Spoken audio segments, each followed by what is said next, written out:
বুজিছেনে আপুনি কলৈকো যাব নালাগে বৰ ভাল খবৰ বুজিলো এতিয়া মানে আমি সেই জলচ্ছেদ যাত্ৰাৰ লগত ঐক্যবদ্ধভাৱে কাম কৰি যাম আৰু নিজৰ জলভাগক সংৰক্ষণ কৰাৰ যত্ন ল'ম আৰু এওঁলোকে কোৱা জলভাগৰ কামসমূহ আঁকোৱালি লৈ আমি আমাৰ গাঁৱত সেউজীয়া সুখ আৰু সমৃদ্ধি কঢ়িয়াই আনিব পাৰিম জলবায়ু পৰিৱৰ্তনৰ দৰে প্ৰত্যাহ্বানকো আমি সাহসেৰে সন্মুখীন হ'ব পাৰিম আৰু তোমাৰ লগতে আমাৰ পৰিয়ালবোৰো সুৰক্ষিত কৰিব পাৰিম কি কোৱা হয় মই মোৰ গাঁও মোৰ মাটি মোৰ পানীৰ সংৰক্ষণ কৰিম আৰু সকলোকে সজাগ কৰিম হয় মোৰ গাঁৱত জলচ্ছেদ আঁচনিৰ কামত মই গাঁওবাসীক সহায় কৰিম মই মোৰ গাঁৱত পাৰ্কলেশ্যন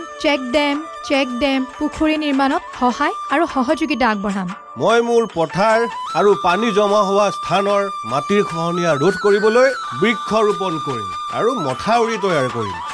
মই মোৰ অঞ্চলৰ চৌপাশৰ পানীৰ উৎস যেনে নদ নদী পুখুৰী কুঁৱা সেইবিলাক পৰিষ্কাৰ আৰু পুনৰ নিৰ্মাণত সহায় কৰিম আৰু লগতে আমাৰ খেতিপথাৰ আৰু ঘৰত বৰষুণৰ পানী সংগ্ৰহ আৰু ভূগৰ্ভস্তৰত পুনৰ নিৰ্মাণত সহায় কৰিম মই জলবায়ু অনুকূল খেতি আৰু জলচ্ছেদৰ উন্নত পদ্ধতি ব্যৱহাৰ কৰিবলৈ আনকো সজাগ কৰিম